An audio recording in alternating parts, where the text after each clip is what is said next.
Hi guys, so magpapagupit ako ngayon. Pero, ang problema, nakatatlong barbershop na ako. Tatlong barbershop na napuntahan ko pero failed. Nung unang barbershop na napuntahan ko is kailangan daw ng appointment. And sa Tuesday pa daw ang next availability nila. Ilang araw pa. Paglabas ko doon, story time. May humabol sa akin na guy. Sabi niya, if gusto ko daw ng haircut. Sabi ko, yeah. Pero, the thing is, doon daw niya ako gugupitan sa bahay nila. Sabi ko ba parang ang weird at sa bahay nila. So, syempre, ni-reject ko. And then, naganap ako ng sumunod na barbershop. Next na pinuntahan ko is, ang mahal naman, 20 pounds. Tapos, since contactless yung gagamitin ko, may additional bayad pa yon. So, another 2 pounds pa. So, total na 22 pounds.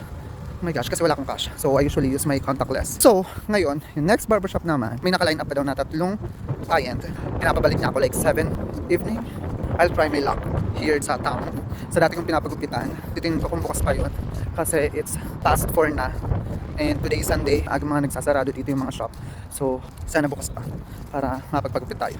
Kaya nga doon ako sa harap lang namin, sa tapat lang, malapit sa amin. Para mas malapit lang. Unfortunately, ayun. Hi guys, ayan. So finally, nakapagpagupit na tayo. Here is our new hairstyle. Peace.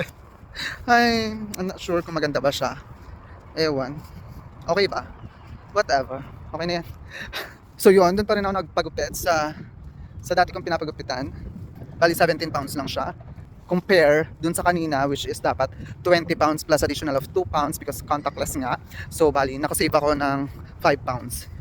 Medyo malayo lang talaga to sa bahay. So, ayan. Hindi ko naman na-expect na aabot ako dito kaya wala akong jacket. Ang lamig. Ang hangin, nilalamig na ako. So, ang dala ko lang is payong dahil umuulan-ulan siya kanina. So, unpredictable yung weather. So, payong lang dala natin at naka-short lang tayo and chinelas, guys. Yan yung outfit natin for today. Kala ko kasi sa tapat lang ako, sa labas lang ng kanto namin.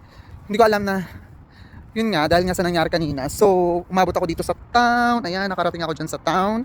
Sabi ko nga, tatry ko naman sa iba magpagupit. Kasi nga, hindi ko feel yung gupit nila.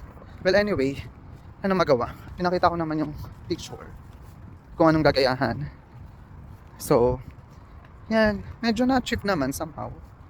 Pero, pwede na yan. Pwede na pagtsagaan. 17 pounds. Lamig talaga!